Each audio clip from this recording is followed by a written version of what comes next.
I lead Mallory Agency as President and CEO. We are property and casualty insurance brokers.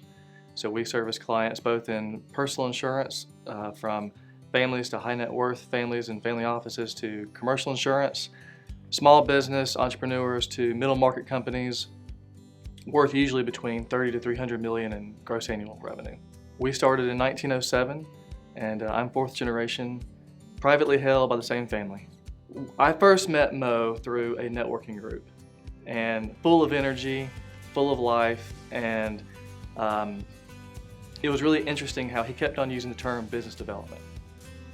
And I've been in what I thought was sales and marketing for years.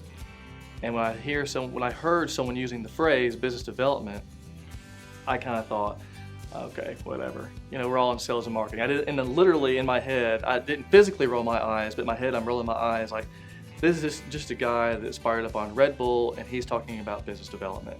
But I also heard that he was wildly connected, consultant, executive coach, the whole thing. So I really wanted to take him serious. Heard what he had to say, and something started to click with me. And I realized, okay, there's something to this. Through our networking group, he was generous enough to invite us in for some training and to read his book. Well, if you're on the road a lot in business development, you don't have a lot of time for paper copy reading, so I was listening to the book on Audible. And there were so many times I thought, oh, yeah, that makes sense. Oh, I'm not doing that. Or that's a little bit more organized than I'm doing it. That's a little bit more strategic than I've been.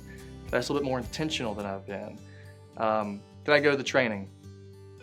And again, it clicked with, for the longest time, I have been looking at peers of mine and their success rate, and other companies that are similar in revenue size and scope that we are, and I've seen how they have accelerated their growth. Some may even say they've catapulted their growth. And I've always wondered how and why. What's the missing link there? And going through the training, realizing how intentional, how disciplined, and how focused true business development is. And it really is an art form, it's a craft. I would describe the methods to a sales professional as you have to be real with yourself and identify who you want to be in this profession. Because there are really two schools of thought. One school of thought is, I want to be the backslapping, joke-telling, golf-playing fraternity guy who's out there just wheeling and dealing. There's one bucket of sales guys just like that.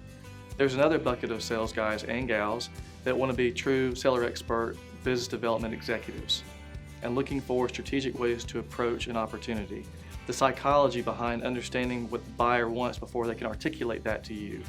Uncovering that completely. Learning that, knowing your entry point.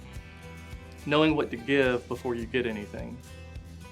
Taking those kind of approaches is so much more of a high-level way of thinking, and it's a very intellectual way of acquiring new clients. And I would tell anybody coming into the world of sales, college graduate to someone on their third career because God forbid they got laid off, and whatever they need to be doing. Matt, I want to be in sales. I think there's high return in sales. What should I do? Be real with what you want. If you want to be the guy that's out there who's a life at the party and just wheeling and dealing, you can make money off of that, but no one's going to really take you serious as much as if you want to be a business development executive. That takes more focus and more discipline.